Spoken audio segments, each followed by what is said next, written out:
Hi guys, this is Crystal Lawrence and I'd like to welcome you to my Cool Tools presentation of Quizlet. Quizlet is a study application that allows teachers to generate content that they can assign to students divided up into different classes. It also allows students on their personal accounts to add in study materials so that they can really take ownership of their studies and determine what they need to do to be successful as far as students. I really love this application. My students really love this application. And even though it's used in my classroom, they actually employ it in other classes as well. So as you can see, this is my homepage. There are several things going on in my class currently that I have students working on, and this is the class I've created, Miss Lawrence's ELA elective, Spring 2017. So the first thing I'm going to do is show you how to create a class. As educators, a lot of times we teach multiple subjects throughout the day, so Quizlet does allow you to separate your students into different groups so that you can customize content. So in order to create a class, we're going to come over to the left-hand side down here under Your Classes and click Create a Class. Once this box pops up, we have the ability to name our class. So I'm going to name this Cool Tools Class. And then we have the option of writing a brief description about the class. So if that will be useful for you to help your students, then you're more than welcome to type in a class description, but this is optional. The next thing is going to allow you to toggle whether or not you want students to be able to add study sets as well as new members. Now, what this means is students would be able to add content to your classes as well as to add other students. For my purposes, I found that I do not allow students to do this. It helps me control the content a little bit better. Again, I teach junior high, so if you have older students that you think it would be more beneficial, that is completely up to you. Down here at the bottom, it asks me to select my school. Prattville Junior High School, Prattville, Alabama. Go Cats. Once we finish filling in all of this information, we can click Create Class, and it is going to generate that class for us.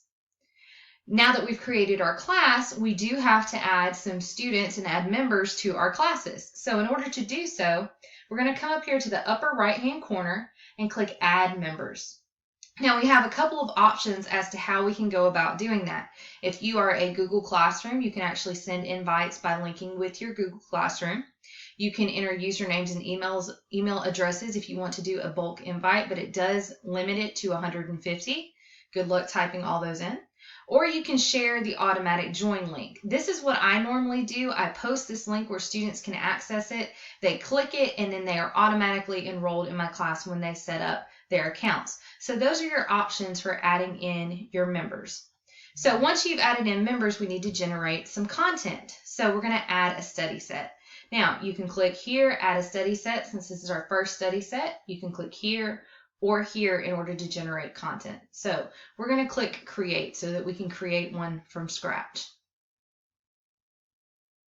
The first thing we're going to do is be asked to name our study set. So we're creating a new study set, so you can name this based on your content. You can import things from Word, Excel, or Google Docs in order to make this process go a lot faster. So for today's presentation, we're going to go with Cool Tools Vocab. So here's our Cool Tools vocab. Now we have to begin creating and adding in terms. Now it only gives us the option for 5 initially, but down at the bottom, as you can see, you can add additional cards. So our first term we're going to type in is technology.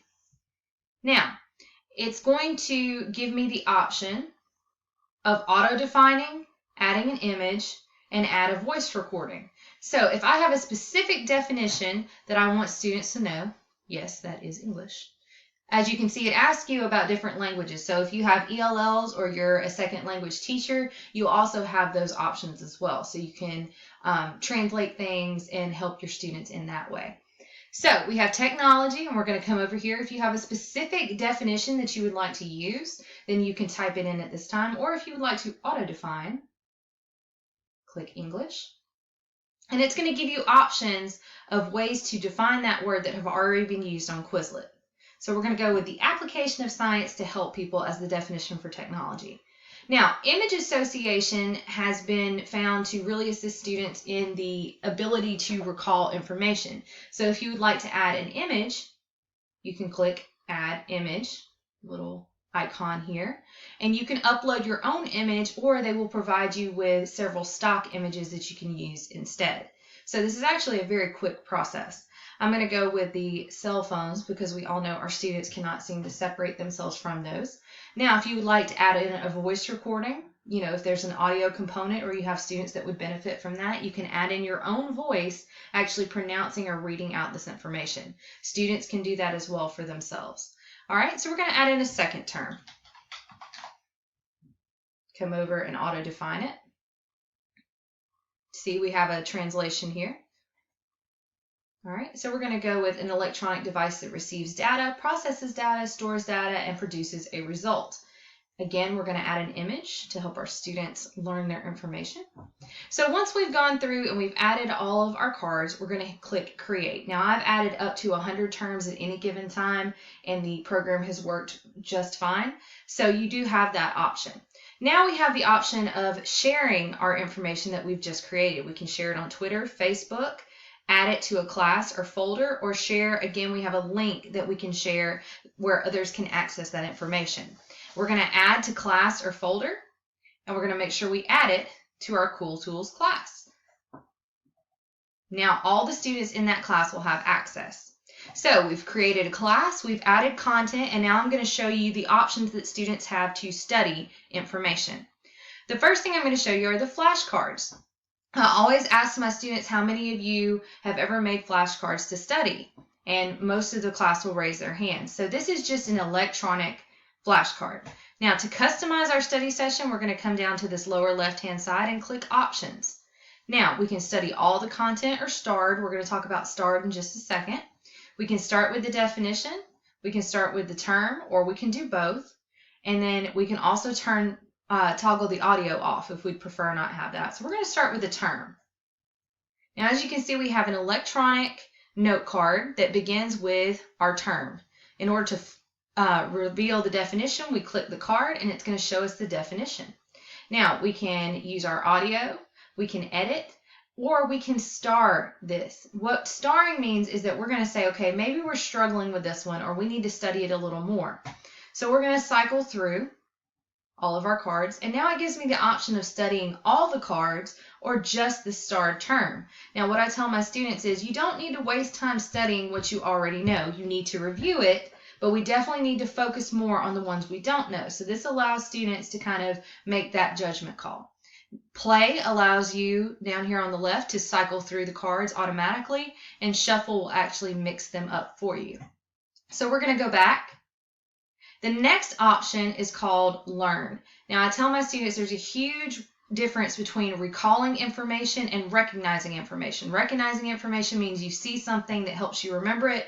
Recalling it means you pull it out of your head.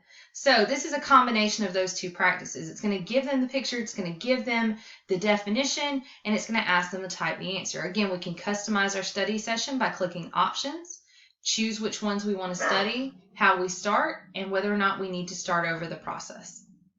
All right, we're going to go back again to our next study option, which is spelling. Now for spelling, what that means is that we're going to get the definition. It's going to tell us the word, and we're going to be asked to spell it. So if spelling is something you need to focus on with your students, this is an excellent option to help them learn to spell the words correctly. Now the next option is one that I tell students is extremely useful. We're going to click on Test. Okay, the test allows students to generate practice tests for themselves and actually take those tests. Now, we're going to come down here to the lower left again to Options. We can customize what types of questions. So let's say we need matching and multiple choice. We can start with the definition or the term. We'll just start with the definition. And we can choose whether or not to use the images. So again, this is completely customizable. Click Create New Test.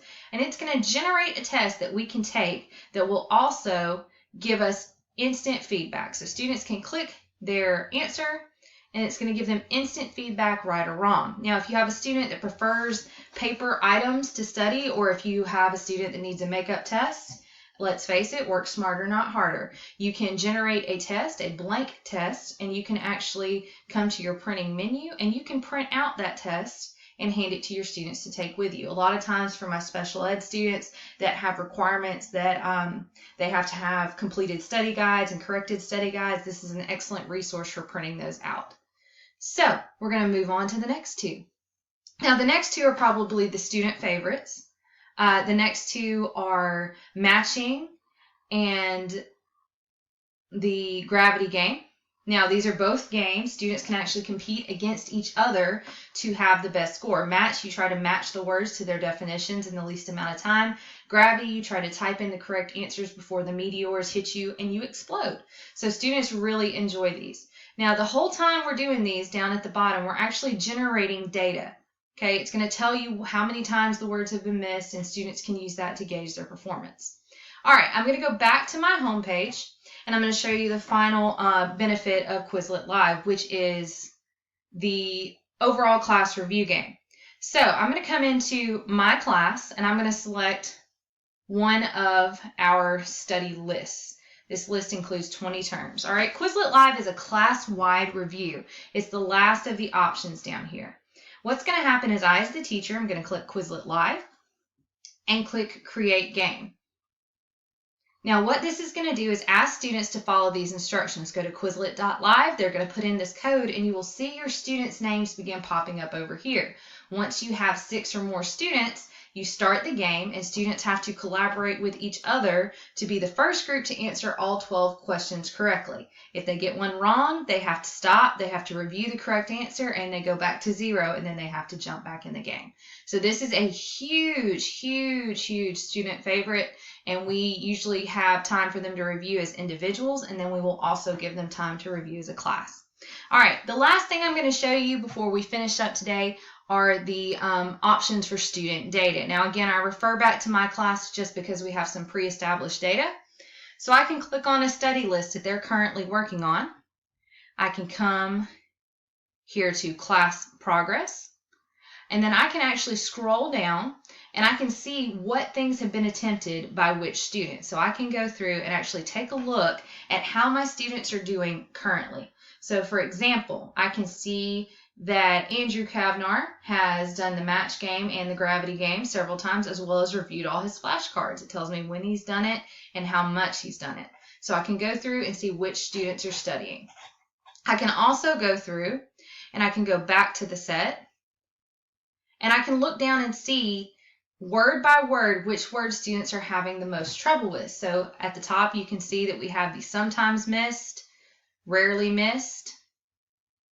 We can scroll down, and because we've just begun this list within the last week, everything's pretty evened out right now, but it actually gives me percentages on how well students are doing. Now, if students are struggling with a certain list of words, I can select these 5 and we can focus on those words. So as a teacher, I really like that option. It helps me see where my students are and where we need to go. So these are all the different things that we can do. Now, the last thing I'm going to show you is that if you would like to edit, you have your edit option here, and you can edit lists at any time.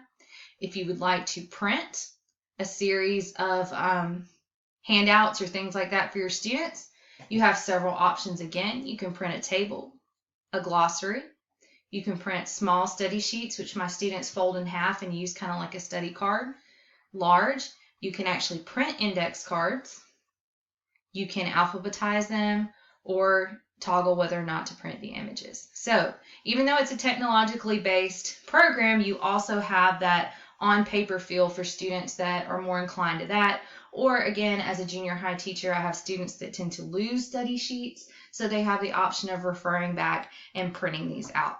So again, Quizlet is something that I really love and really advocate as an educator, and I hope that you will take advantage of this program and give your students the opportunity to see what they can do with their personal learning. I have upgraded my account. The only feature that you will not receive on the free account is the Quizlet Live, but for an entire year of use, I've actually paid $30, and to me, I think that is completely worth it.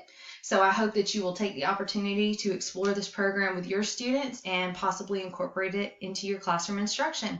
So thank you for hanging around with me and participating in my Cool Tools presentation. Best of luck, and I hope that you and your students have a fabulous year.